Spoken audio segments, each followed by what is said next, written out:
आज हमारे सामने एक आध्यात्मिक प्रवचन के कुछ अंश हैं और इसका दावा बहुत बड़ा है।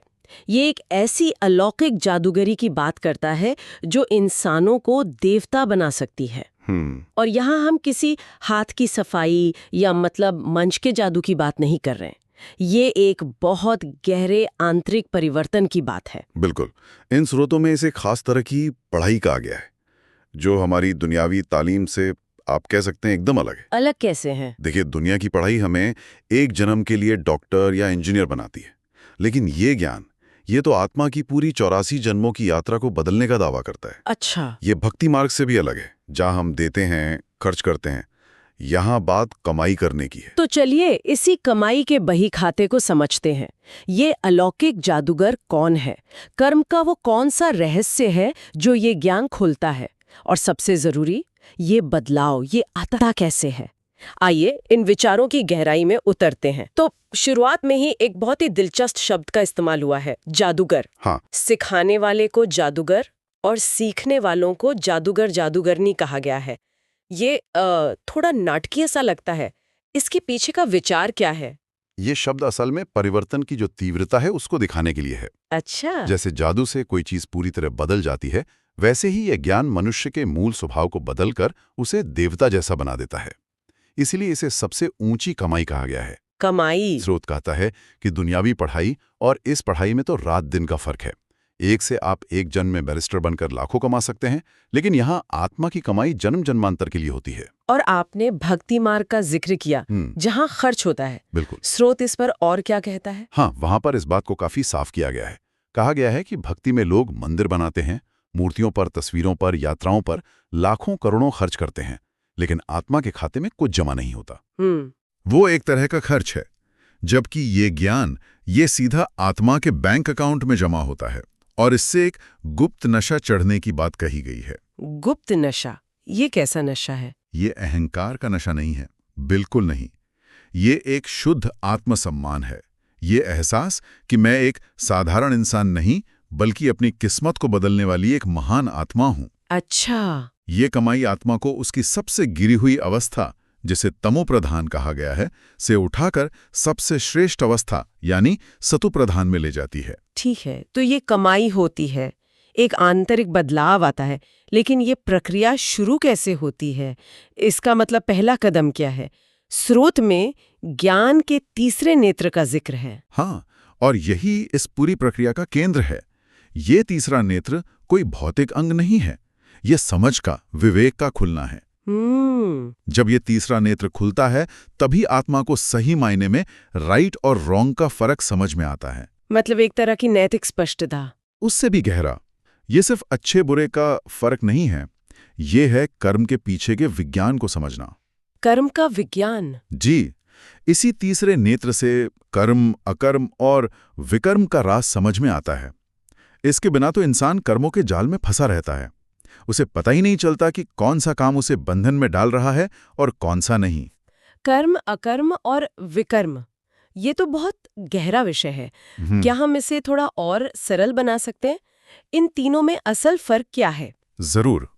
इसे एक बहुत अच्छे उदाहरण से समझ सकते हैं। सतयुग, यानी जिसे स्वर्ण युग कहा गया है, वहां किए गए कर्म अकर्म होते हैं। अकर्म? इसका मतलब है वो पानी पर लकीर खींचने जैसे हैं। अच्छा। आपने लकीर खींची और वो मिट गई, उसका कोई निशान या हिसाब किताब नहीं बनता। उस दुनिया को वाइसलेस वर्ल्ड या निर्विकारी दुनिया कहा गया है, जहां कर्मों का कोई बंधन नहीं बनता। पानी पर लकीर, बहुत खूब। तो फिर विकर्म क्या हुए? विकर्म है पत्थर पर लकीर खींचने जैसे। ओहो। आज की दुनिया, जिसे स्रोत में रावण राज्य कहा गया है, वहां हम जो भी काम 5 विकारों के असर में आकर करते हैं, वो विकर्म बन जाते हैं। कौन से 5 विकार? काम, क्रोध, लोभ, मोह, अहंकार। इनके असर में किया गया काम पत्थर पर खींची लकीर की तरह आत्मा पर अपना निशान छोड़ जाता है और जन्म दर जन्म का हिसाब बना देता है। इसका मतलब ये हुआ कि सिर्फ क्रिया ही कर्म नहीं है, बल्कि उसके पीछे की चेतना, बिल्कुल, उसके पीछे का विकार उसे विकर्म बनाता है। ये तो बहुत सूक्ष्म बात है। तो अगर हमारी आत्मा पर इन विकर्मों की इतनी सारी लकीरें खींची हुई हैं, तो उन्हें मिटाने का कोई रास्ता भी बताया गया है? हाँ, और वही इस ज्ञान का सबसे महत्वपूर्ण अभ्यास है। रास्ता है याद। एक ईश्वर जिसे स्रोत में बाप कहा गया है, उसे याद करना। याद। इसे गुप्त मेहनत कहा गया है क्योंकि ये बाहर से नहीं दिखती, ये मन और बुद्धि का काम है। एक लाइन है, देह सहित देह के सब संबंध छोड़ मामेकम याद करो। इसका मतलब शरीर और शरीर से जुड़े सभी रिश्तों से अपनी पहचान को हटाकर सिर्फ उस एक की याद में रहना। बिल्कुल। ये याद एक तरह की आध्यात्मिक अग्नि का काम करती है। अग्नि। हाँ, जैसे सोना आग में तपकर साफ हो जाता है, वैसे ही इस याद की अग्नि में आत्मा पर जमे विकर्मों के मैल, वो पत्थर की लकीरें धीरे धीरे भस्म होने लगती हैं। यही वो प्रक्रिया है जो आत्मा को तमोप्रधान यानी अशुद्ध से सतोप्रधान यानी पवित्र बनाती है। पवित्रता, इस शब्द पर बहुत जोर दिया गया है। कुमारी कन्याओं का उदाहरण भी दिया गया है। पवित्रता को इतना महत्व क्यों दिया गया है? क्योंकि स्रोत के अनुसार सारे विकारों की जड़ देह अभिमान है और उसकी सबसे बड़ी अभिव्यक्ति है काम विकार। अच्छा। जिसे काम कटारी कहा गया है। यह पहला और सबसे बड़ा कांटा है जो आत्मा को चुभता है। कुमारी कन्या पवित्र होती है, इसीलिए उसे पूजा जाता है, लोग उसके पांव छूते हैं। सही बात है। पवित्रता को ही सुख और शांति का आधार माना गया है। देवता निर्विकारी और पवित्र होते हैं, इसीलिए वो हमेशा सुखी रहते हैं। तो देवता बनने की पहली शर्त ही पवित्र बनना है। यानी ये पूरा बदलाव पवित्रता की नींव पर ही खड़ा है। और ये ज्ञान, जिसे ज्ञान बाण कहा गया है, उसे प्रेम से देना है, जबरदस्ती से नहीं। हाँ, क्योंकि ये चेतना का परिवर्तन है। किसी पर जबरदस्ती करके या मतलब बहस करके इसे नहीं दिया जा सकता। ये बाण बुद्धि में लगना चाहिए, और वो भी प्रेम से। ये आत्मा की शुद्धि की प्रक्रिया सिर्फ एक जन्म की कहानी नहीं लगती, इसमें 84 जन्मों के एक पूरे चक्र का भी जिक्र है। ये क्या है? ये इस ज्ञान का आप कह सकती हैं बड़ा कैनवस है। इसमें बताया गया है कि ये दुनिया एक नाटक की तरह है, एक चक्र है जो अनादिकाल से घूम रहा है, और जो इस पूरे चक्र के आदि, मध्य और अंत को अपनी बुद्धि से जान लेते हैं, उन्हें स्वदर्शन चक्रधारी कहा गया है। एक मिनट, स्वदर्शन चक्र? ये तो सीधे श्री कृष्ण से जुड़ा है, लेकिन यहाँ इसका मतलब कुछ और ही लग रहा है। ये तो बहुत ही दिलचस्प मोड़ है। बिल्कुल, और स्रोत इस बात को बहुत जोर देकर साफ करता है। ये श्री कृष्ण के हाथ में घूमने वाला कोई भौतिक, मेरा मतलब है कि कोई हथियार नहीं है जिससे किसी का गला काटा जाता है। तो फिर क्या है? ये तोरे नजरिए को ही पलट देता है। स्व का दर्शन कराने वाला चक्र, यानी ज्ञान का चक्र। स्व का दर्शन? जी। जब ये चक्र बुद्धि में घूमता है तो आत्मा को अपने पूरे 84 जन्मों की कहानी, अपना असली स्वरूप, सब कुछ याद आ जाता है। ये आत्मज्ञान का नक्शा है, विनाश का हथियार नहीं। वाह! तो जिसे हम एक विनाश का हथियार समझते थे, ये स्रोत उसे आत्मज्ञान का औजार बता रहा है। ये तो अविश्वसनीय है।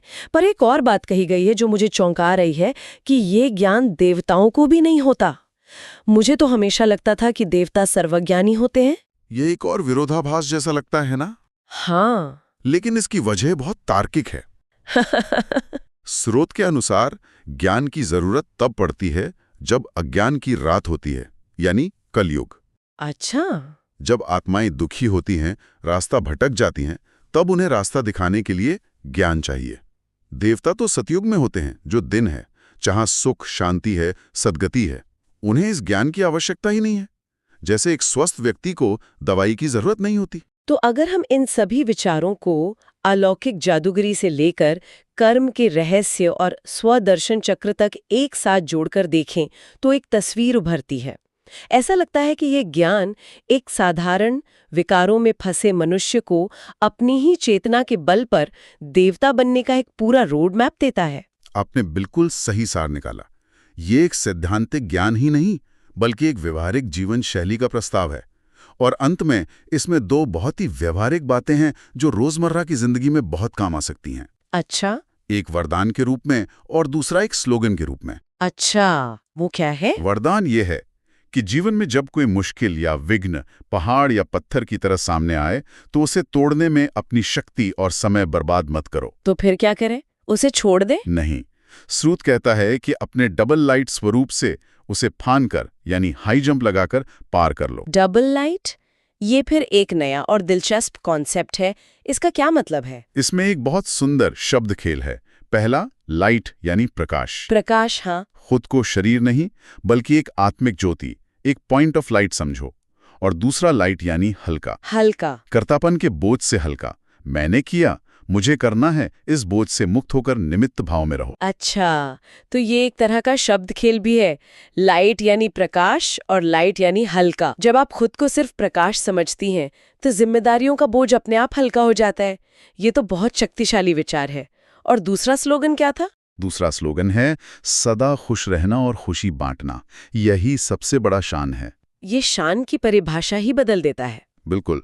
सच्ची महानता और इज्जत किसी पद, धन या दिखावे में नहीं, बल्कि हर हाल में खुश रहने और उस खुशी को दूसरों तक पहुंचाने में है। ये व्यक्तिगत साधना को एक सामाजिक योगदान से भी जोड़ता है। अगर कोई व्यक्ति खुश है और खुशी बांट रहा है तो उसका असर उसके पूरे माहौल पर पड़ेगा। बिल्कुल। अंत में ये स्रोत एक विचार छोड़ जाता है जो अभ्यास की एक बहुत ही ऊंची मंजिल की ओर इशारा करता है। इसमें कहा गया है, जब चाहें शरीर का आधार लो और जब चाहें शरीर का आधार छोड़कर अपने अशरीरी स्वरूप में स्थित हो जाओ। ये सुनने में तो योगियों और संतों वाली अवस्था लगती है, शरीर में रहते हुए भी उससे अलग हो जाना। हाँ, और यही सवाल ये स्रोत हमारे लिए छोड़ जाता है। क्या ये संभव है कि हम इस भौतिक शरीर में रहते हुए भी इससे इतने स्वतंत्र, इतने अलग महसूस कर सकें? आत्मा और शरीर के इस रिश्ते पर महारत हासिल करने का वास्तविक अर्थ क्या हो सकता है? यह एक ऐसा सवाल है जिस पर चिंतन किया जा सकता है।